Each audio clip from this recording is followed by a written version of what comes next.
Hello, friends. This is Dr. Scott Hagan, and welcome to episode 19 of the 5-Minute Leadership Class.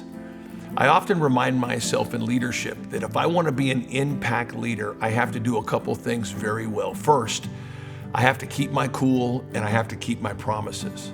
Secondly is I have to put together 1,000 days in a row that all look the same. If I lose my cool and if I neglect my promises to people, people will write me off.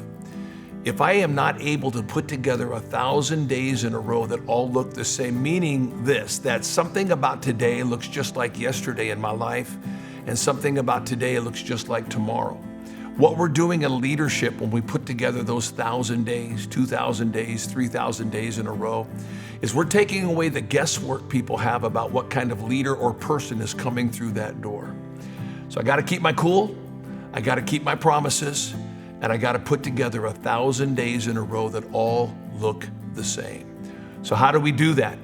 What's the key? What's the secret to doing that? It's very simple. The key is the word tranquility.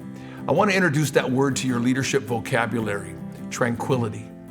Have you ever been outside or gone deep into the wilderness or gone next to a lake? And there's that moment when you suddenly realize that the temperature is perfect. That the breeze, it's neither hot nor cold. You don't see any limbs moving. You really maybe only hear a bird or two chirping. And you just soak in that moment and you realize you're in a state of perfect tranquility when it comes to nature. Do you know the Bible speaks about tranquility on the inside of our life? Psalms chapter 23 is critical. It says in Psalms 23 that the Lord is our shepherd and that we lack for nothing. In verse 2 it says that He guides us. He guides us by still waters. He also allows us to lay down in green pastures. But those still waters, that's the metaphor for tranquility.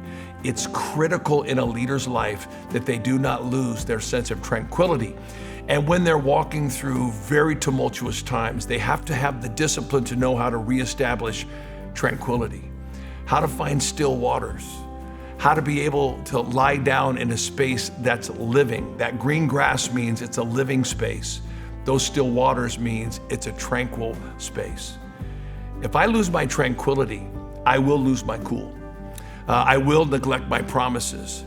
And I will not be able to present to this world 1,000 days in a row that all look the same. They're going to have to spend sideways energy trying to guess which version of me is coming through the door. The gift we give this world is that we keep our cool, we keep our promises, and we put together 1,000 days in a row that all look the same. But if we lose tranquility, if we allow the valley of the shadow of death, if we lose the table of the Lord, that place of rest, if we lose the green pastures, that living place of rest, and if we lose the still waters that God is in complete control mentally, emotionally of my life and of the world around me, I'll never be able to deliver. So what really is the enemy of tranquility? It's pretty simple in this day and age. It's the constant quest for new information.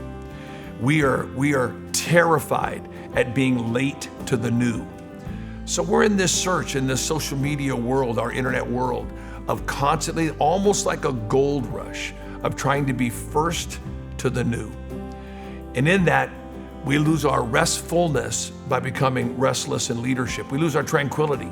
The noise, the chaos, the elbowing, the speed, the competition, to always be the first to the new, addicted to new information, we'll lose tranquility.